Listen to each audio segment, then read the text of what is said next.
Hello everyone, this is Hemant Chaudhary. Today in this video, I am going to talk about the concept of FIR. So firstly, I will be dealing with the meaning of the same. An FIR is a written document that is prepared by the police officials upon receiving of the information of commission of a cognizable offence.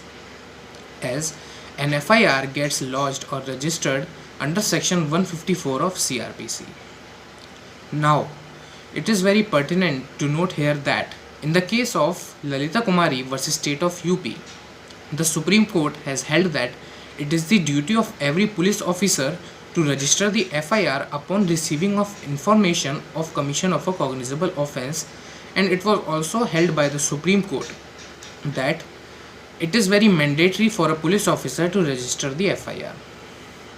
Now, an information is given by an informant can be in two ways. So the first one is that an information can be given orally.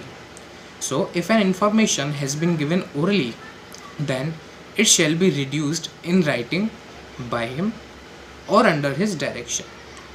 And if the information has been given in writing, then it shall be signed by the informant itself. Now here comes the question that who can file an FIR. So any person can file an FIR, and it is not necessary that any person who has been victim of such offense need necessarily to file the same. So any person who has been an eyewitness, or who has heard about that event, or who has suffered some injuries due to such offense. Now the another question comes that what if police officer refuses to register your FIR? Now you have some possible ways to get your FIR registered.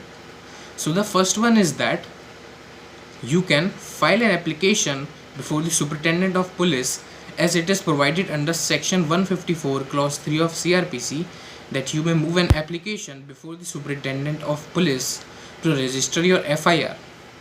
Or even after that, if your FIR is not registered, then you can file an application under section 156 clause 3 of CRPC before the competent magistrate to register the FIR and investigate the matter.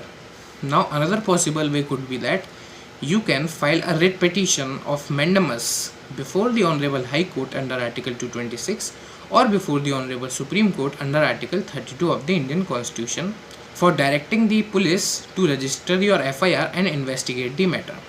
Now it is very pertinent to note here that if a police officer has denied to register your FIR, then he shall be punishable under section 166A of IPC. Now the another thing is that what is the importance of FIR? As we know that an FIR is the information for the commission of a cognizable offence. So registering your FIR is the first step to open your criminal case. Hence it is very necessary to register your FIR. Now I will be talking about the evidentiary value of FIR. Though an FIR is not a substantive piece of evidence, however, it can be used to corroborate under section 157 of Indian Evidence Act or to contradict under section 145 of Indian Evidence Act. Now, if an FIR has been lodged against you, then you can file a petition under section 482 of CRPC for quashing of FIR. And at last, I will be talking about the meaning of zero FIR. A zero FIR is that FIR which is registered at the police station irrespective of the area of commission of an offence, and a police officer cannot claim that it has no jurisdiction to register the same. And after the registration of FIR, such FIR shall be transferred to such police station who has jurisdiction to investigate the matter.